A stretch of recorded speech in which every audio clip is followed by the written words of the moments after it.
Welcome to this Zentangle Quickie. My name is Heather Hartwick Gladden. I'm a certified Zentangle teacher, and today we're going to take a look at a new tangle called Lolli from Debbi Minero. Now,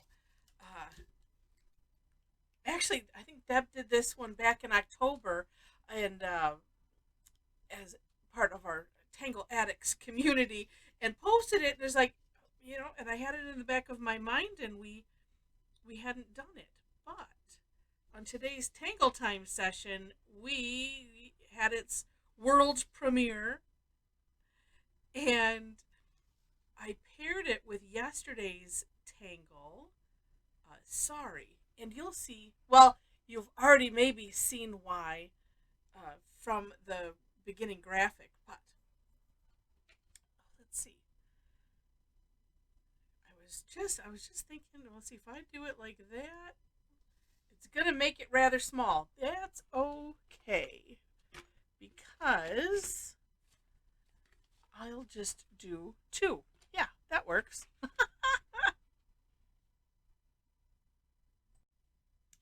Okay. So it's a neat, interesting tangle and can be treated as a fragment. Actually, it can be treated as a fragment, or if you do it big enough, you could treat it as a reticula. Super neat. All right, I'm going to do the first way. So it's essentially a grid pattern, and here's one box. And what we're going to do is we're going to draw a vertical line. Actually, I'm going to do it this way and then turn my tile because I like to draw my vertical lines that way. So just dividing it in half one way or the other. All right. And then on the left-hand side, we're going to just draw a big orb kind of in the center of it. I giggled because, you could do it on the other side. It doesn't matter. But I'm going to follow the step outs, and there's a reason, and that'll come clear in a moment. So, orb, and then we're going to draw a line from about the middle of the orb, in the middle of the, this other section, and draw it all the way through. Then, turn your tile so that way you have this is vertical, left side, orb, and then straight line all the way through. So, and about the middle. So if you started with the orb on the other side, just be consistent, and you'll have a neat outcome. You really will. And so in the step out, what's interesting is, so we do this, and then you have an option. Number one is you can either keep going or you can stop. So I'm going to demonstrate the stop, and honestly, you could keep going, and then stop at any point. But Deb has us, when we stop, just kind of putting, it's almost like a roadblock, just putting some nice straight lines in above. And this was a pattern that she was at it was in a hotel somewhere, and I think she said it was, no, I don't remember. I can't imagine it being on the ceiling, but wallpaper or ceiling, something. It was a pattern that she saw there, and she's headed back. When she heads back there, she said she's going to take a picture because she forgot to take one. So this is option A. Here is option B if you wanted to keep going. I'm going to do the same thing.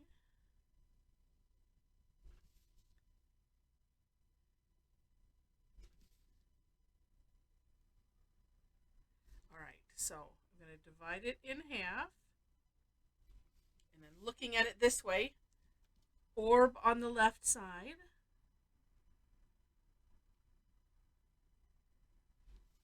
and then say about the middle, coming from that orb all the way across. Then turn your tile, left side, orb, and then the straight line. And this one we're going to keep going, right? Turn your tile, left side,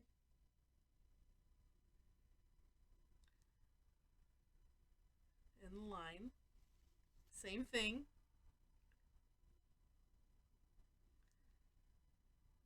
And you can go as far as you want to go. And at any point, and you don't have to necessarily do this to stop it. You could put some other pattern, or you can do this and then have other patterns. I'm going to keep going. So turning.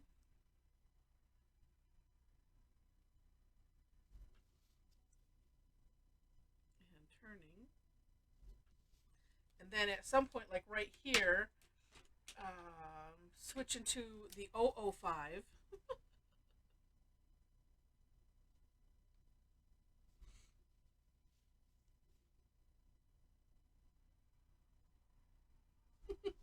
Oh, can I get one more? I sure can. Oh, wait, can I get one more? Oh, my eyes are blurring.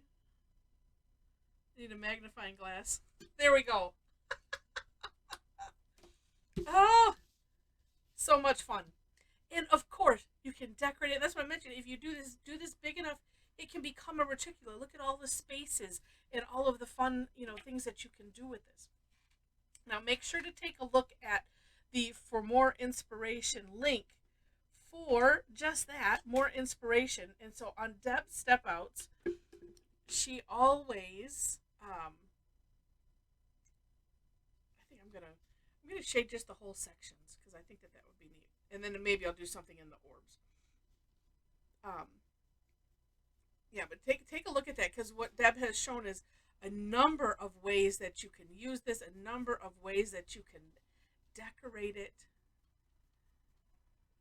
and they're all really, really neat.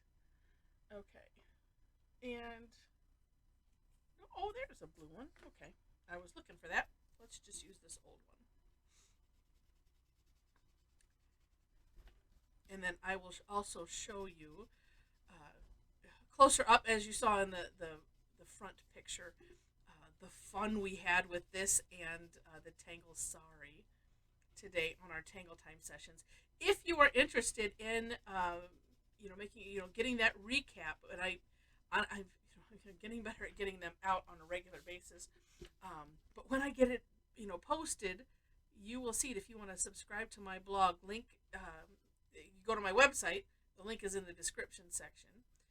In the description section also, you will find links to both my version of the Step Out and to Deb's. There we go. And also, when you're on my website, if you're interested in participating in what we did, which I'll show you in a minute, you too can join in on the fun. These are free sessions that I do weekly. I do 2 sessions, and it's so much fun. And they're free. I have a couple classes a month that are well, one that's paid, one that's a club member exclusive, and you can find out information about the club on the website. And we have so much fun. All right, let's see. Neither one of these are completely done, but they're somewhat in a presentable mode. So the first one I decided I wanted to try it in the round. And so I divided up my Zendala and alternated, one where this stopped and one where it kept going all the way around the outside. And this inside is Sorry from yesterday. It's neat when you put it into different patterns, and this is the idea of reticular, where when you change things, you come up with neat extra shapes. This is Sorry, just for those that if you don't remember, if you didn't watch yesterday's, make sure you watch yesterday's. But anyway, so I have more to do, but it was at least in a presentable enough presentable enough condition that I'm happy to share it. So what I saw with Lolli is it kind of looks like a game board, and one of the persons on our call said it looks like Parcheesi, and it does. And so this is the second one that I did, a little bit more finished, but and they decided to just kind of do it in a ribbon, and stack, do the saris kind of random, and then as a fill in up above there, as you can see. But yeah, just really really neat, and with this, I mean, you could do where, so I kind of had them like this. You could alternate where, how your starting line is, and then where you start, and you could change that every time. So many different options with tangles like these, but this was just fantastic. So if you enjoyed this, would love to have you click the like button, and also while you're at it, if you haven't subscribed yet, would love to have you be a subscriber to the channel. I mentioned the description section for most everything, except if you happen to be on Facebook, I have a link to my page there, so would love to have you follow me. And also, if you want to hang out with a bunch of crazy Tangle addicts, we have a private Facebook group. Would love to have you. Oh, it's so much fun. And, then we post our stuff. We have discussions and, somewhat discussions. And, it's just a lot of fun. A lot of super, super great people on there. So much fun. All right, and I hope you'll join us. So with that, thanks so much for watching, and I wish you